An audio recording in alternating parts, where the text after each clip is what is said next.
Kathy, when we, let's take this, we've given some framework around Bowen theory and the reactivity versus responding and identifying. Talk about this in the relationship of, and we've hit a little bit on it, but ownership and entry and exit in the business and family employment policies. Just, can you expand on that a little bit further?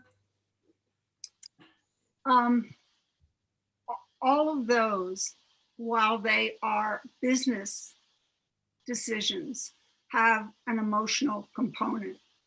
So let me give you a case. Let me see if I can do it succinctly.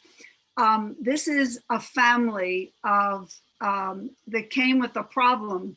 They were in the wine business. They had triplets who were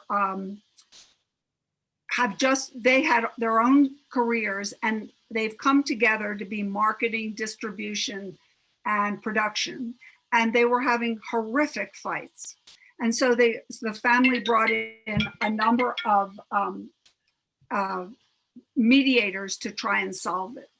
If you would look at the total family system, you would see that the challenge those triplets had, and there were other siblings not in the business, had much more to do with the previous generation.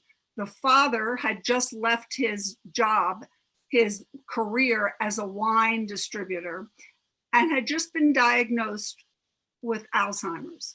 His wife, who was an attorney, had just quit her job, and they were wanting, as we soon realized when we went back a generation, the parents were really concerned about the father's losing capacity. So they started this new business and encouraged these three young women to come in. They had all their own careers. And so these three young women came into the business and started fighting over all decisions. The real concern here was that the parents had made a decision to help the father, who was going through this change in his life, start a new business and rally his children and his wife around him for the next phase. That was the bigger picture. You could facilitate conflict resolution with those three from now until they're 100. Unless you're looking at the major picture of the relationships and what's happening to people, you're not solving for the right problem. So the conversation is much more between the parents and how are they going to deal with this new business in the midst of the father's decline? What are they expecting with the decline? It was a conversation up a generation. All of these decisions you're talking about that have to do with governance live in a context. They live in a history. They live in a relationship. And without observing and understanding that, you're often solving for the wrong problem.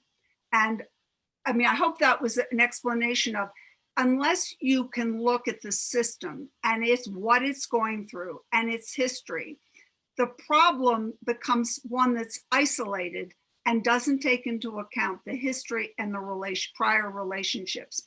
So once that mother and father could talk about it, why they brought the girls in, then the decision-making about marketing and responsibility and governance gets put in a whole different light, because the purpose of the business is really to keep the father functional for a longer period of time, or so they believe. So I think that this theory widens your frame. Focusing on human family relationships widens your frame. And it is a remarkable thing. All those conflict people, resolution people, very skilled, long experience. They just were at the wrong problem. So any of those administrative decisions need to be seen in context, and in the context of the relationship system in which they're founded.